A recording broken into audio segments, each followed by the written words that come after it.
Nazali Mbote, bonsoir à tous les internautes qui suivent cette émission Boso na Baeba Kenda Sango. Boso na Baeba Kenda Sango, Mikolo yo basango ya mawa eza bongo ebele, eza ko beta bongo na ba porte na baike pe tozo kitaka kaka pona kosala ba recherche pe koyeba. Lelo Boso na Baeba Kenda Sango toza bongo wapi toza na Matonge na commune ya Kalamu. Bipai oyo ba perdre papa moko icône ya munene papa Mongali oyo bongo akomaka histoire ya film ya La Vie est Belle azaki moninga malamu ya papa na biso atika biso papa Wemba soki botali na sima awa ndenge ba peindre ba komi ba dessiner wana voilà toye bongo na résidence na ye atika ki biso bongo mokolo mwa lelo atika ki biso awaki bongo na malade mais tokozwa neve na ye akobeta lisolo ndenge papa Mongali abelaki na ndenge asalaki AVC na ndenge auti bongo kokufela pe molongani wa ye ewumeli penza te na mwangonga ike ye pe asili kotika biso voilà yambo ya kobanda miso na nga na pesi mbote na Dieudonné Maweja oyo aza sima ya bilili kitoko makasi boye na kosenga bongo na Dieudonné Maweja to kota bongo to yeba na kati ndenge papa Mongali ndenge ba pendra na kati ndenge basalaki ba ndenge ye moko ayekola art ndenge atanga pe na mikili na poto lelo tozo kota toyeba ezalaki bongo ndenge nini voilà là je suis avec Dieudonné Maweja petit à petit tozo tambola totala ba art oyo papa na biso atiki libiso voilà je demanderai à Dieudonné Maweja de marcher un peu de voir de filmer par-ci par-là comment papa Mongali nous a laissé ba o biloko na ebité na kobenga nini ba bijoux quoi ouais ba art plastique na ye asala ki biloko bonjour voilà papa na biso Mongali atikela biso bongo atikeli biso voilà ba art plastique na ye mais nous sommes pas autorisés à prendre ça parce que fallait toya na autorisation normalement c'est ça c'est comme ça se passe donc toza na autorisation te y a pas moyen que to bende la bino ango ponga mutu nazo mona ngo exactement kitoko moyen to bende la ngo bino mobimba ezate tozo la bino kaka likolo voilà papa na biso asili kotika biso atiki biso mokolo mwa lelo eza pasi pe mawana kata motema toza bongo baike bapandi sango katikati na esika oyo totondi bongo ebele awa toza kotala ba œuvre oyo papa na biso asili bongo kotikela biso voilà je demanderai à Dieudonné Maweja ke tobima libanda tokende kozwa lopango oyo basalela film Viva Riva je me rappelle je crois que eza lopango oyo na film wana côté mwasi ya papa Wemba bakitaka na voiture mbango voilà c'est ça papa bonjour maman na monyo awa na esika oyo bato bakolela na lingi na yeba relation na yo na ndeko oyo auti kotika biso papa oyo totala e bongo na etando ya ike depuis ba TV tek tina ba TV couleur tu lelo film wana e bataka toujours number one depuis banda ti lelo inspiraka te na ngine ba relation na yo na ye ezandenge nini bon nga Kombo nanga Paolo Di Capel. Riva c'est mon oncle, mon encadreur, parce que aza artiste et plasticien. Nga pe nali artiste et plasticien, ba ene na biso académie, o ba encadrer ki biso après bango biso toyaki. Donc voilà quoi. Voilà, c'est ton oncle Ndengolo Bike aza noko na yo za mwana kazi na ye mais à part ça aza pe coach na yo oyo encadre ki yo na domaine artistique. Voilà, tongi toyeba liwana e bandaki ndeni. Bita liwana en fait akufi na nini. Bon, omoni toza batu tolala tola mukaka o nzamba bombela biso toyebite. Et puis vi akolaki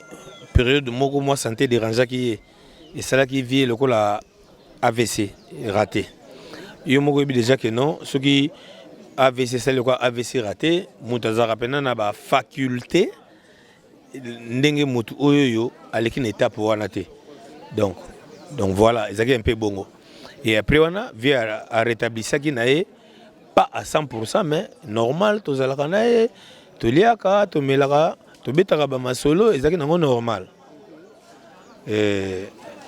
après wana bongo bana pe bauté poto baye batali na bango papa ba petit frère et bazonga na bango tozaki normal to sala pe fête awa normal na vie et loko yo ya pasi par rapport ndenge santé déranger ki vie ya ko déranger makasi ezali liwa ya mwasi na ye ve to père de madame na ye il y a pas 2 mois omoni moto na pasi ya santé pasi moko yesu plus que ya santé na bon moto boy na ko sala l'esprit bon mon nga normal mais au fond nazo tumbama donc yango ya ko sala vie réussite et senga ki vie après liwa ya mwasi na ye na année otoleka vie à kota hôpital donc to bandi déjà hôpital na mois de décembre to kota ko hôpital to yaki et senga ki intervention et à opération vie moi alors ça la selle pensa pas comme tel quoi et senga ki ba intervenir pour na ba libum intestin et ba sala ki yango pe le kai nango normal et le kai normal très normal vers zonga normal to keta la vie na hôpital to la ki bien et le kai pe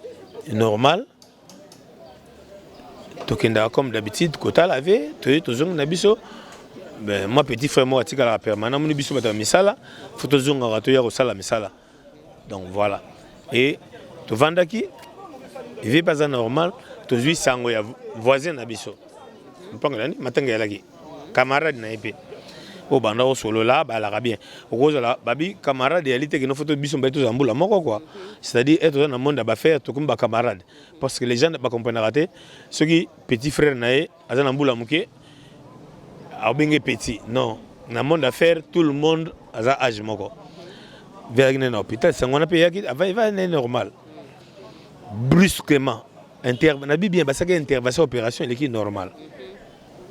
Tu peux tout aller normal, tu peux te zonger na mabele, matang izali normal. Normal, tu vas au solo là. Tu vas na matanga et l'équipe problème mon côté que non ba na biso que non, beaucoup non hôpital moi santé izaboué. Tu peux te dire que normal. Tu vas ndi plutôt programme pour lelo. To que nekinoze to kunda papa wa kufaki voisin na biso Hiroshima koi donc on est baba no kake beti na moi mbule zatelo côté kake beti bou immeuble koi le quoi sous comme baoba riva kalimasi lombome icône la personne qui a écrit l'histoire et la vie est belle. Il faut pas c'est pas papa Mba qui a écrit l'histoire de la vie est belle. C'est Riva Lombome Kalimas qui a écrit. Et a fait les scénarios. Oh, tout à l'heure, la vie est belle. La vie est belle. Mouto a ça, la vie est belle. A comment a ça un scénario. Lélo a zaté na vie. Biso to Liban, to ndeko landaye na encadrement un meilleur coach. Na encadrement to former pe bana bazali oyoyo ba sala boulot oyo to landela na simana ye. Lélo a zaté. Bon, mingi, yakolela, yakoloba, ezate, eza pasi. Nzambe mutape saka, nzambe pe mutu, a récupérer. Bien ezali que non, atindaka biso te, nakoma brigand, na finga batu te, apesa ngai lignée. Na ke classe, na silisi, na sali travail na lakisiye, par rapport à directeur, na ya normal, mais il faut la bouer. Et que normal na distinguer pe na académie na na vanda na normal na sala boulot na liaka pe 100 francs parce que vieux a contribué à ça. Donc voilà un peu. Donc souci et le nous avons regret que non na susu na matonge coach ya modèle wana azati et papa mbanda bageno ba généraux na ndenge ngatanga ba mené meilleur généraux na c'est Riva Kalimasi oyo asala histoire lelo oyo kombo arrive elongwa na monde te kombo ya ye papa wemba elongwa na monde te pona film na bongo ngana zala mona muke bana mwa mike mona balanda mbango wana na parti sapa film na mona la vie belle bana mwa mike mona bakima mbango wana ngana zali soto zena film na semena tanga ye bango nde ba expliquer na ba mama na biso grand sœur na mère parate après na taba do sadi na zala déjà acteur avant na koma lelo nde pena na komi acteur lelo. Donc c'est-à-dire histoire oyo etikali ya vie ya papa wemba apa ba œuvre na ya wemba eza film oyo ya la vie est belle oyo expliquer histoire et puis moto avandaka sala histoire wana lelo azate net na ngambo ya matonge boye na ngambo matonge ko tisuna tibina matonge ko banda zwao tito zonga boye moto apesa initiative abongo azate to na ba vie na biso ba joka kabengele bayali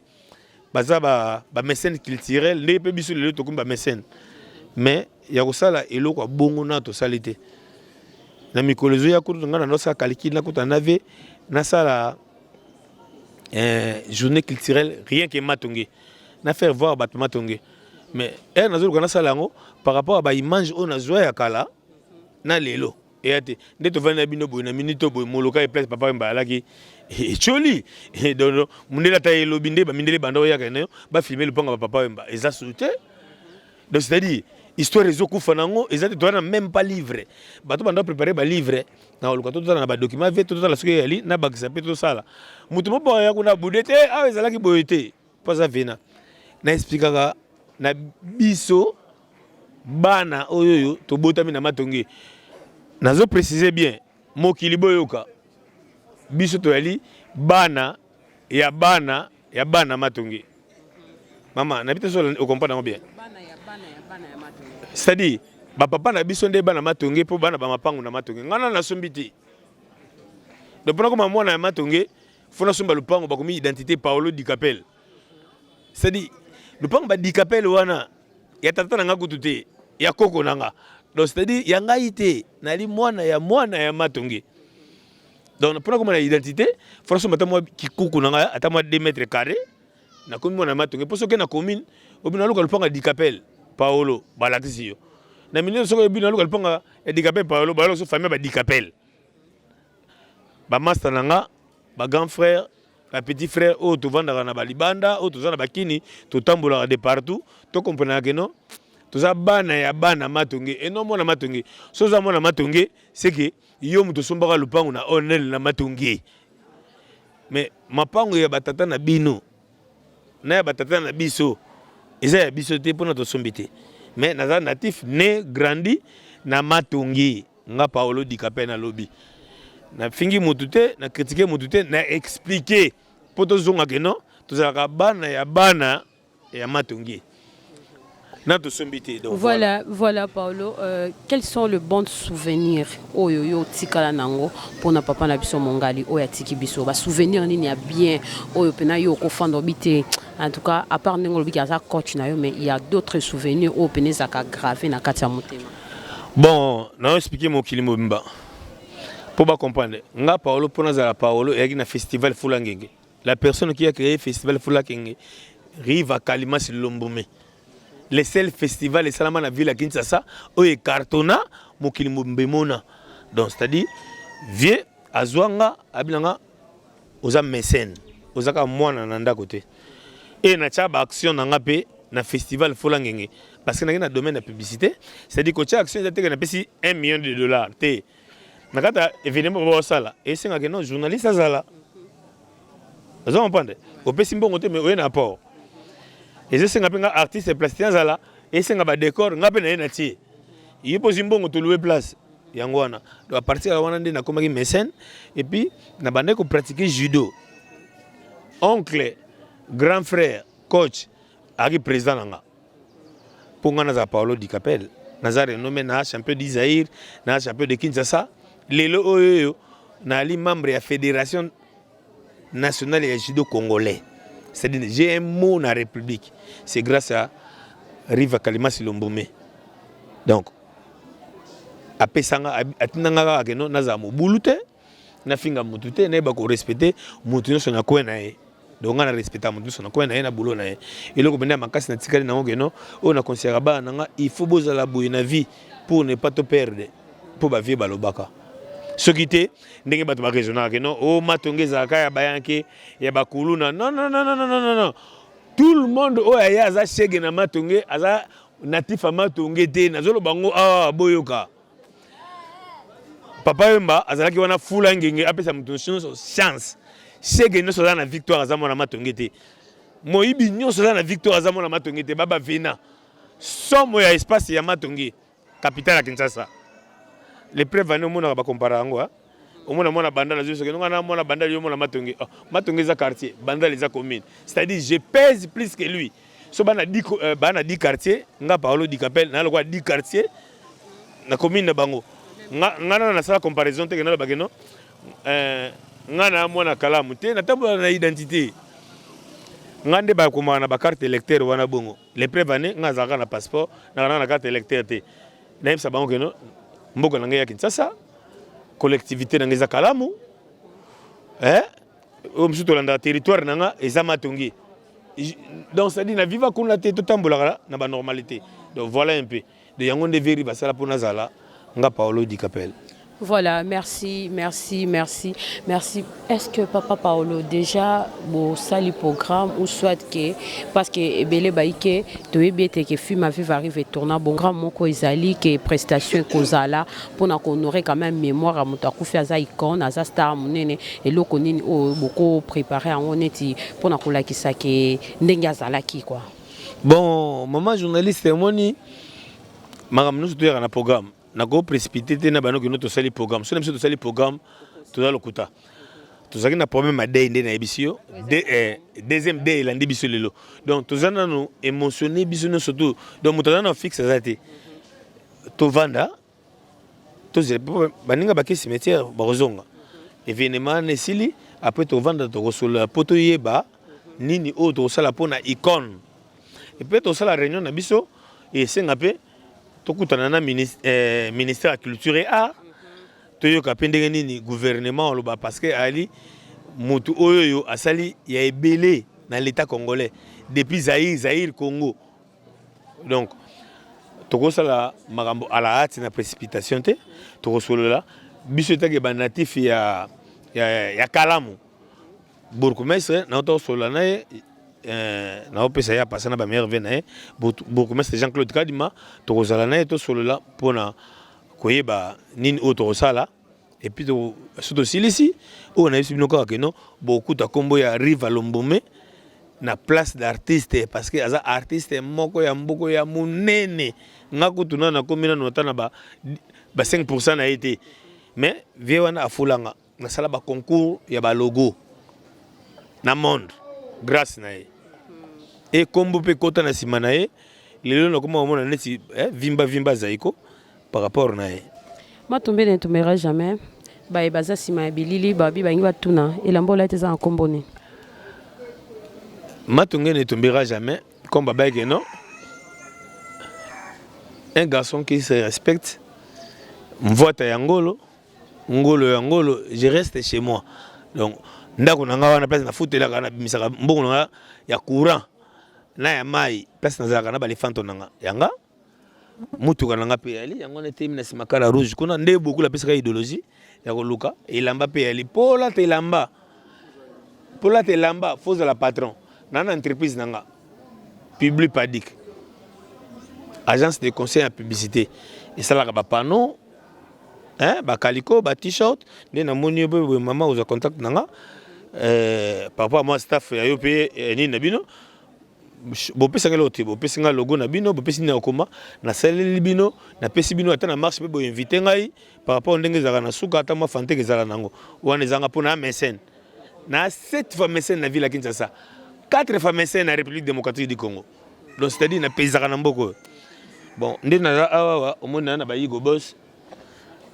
na mona matongi na olela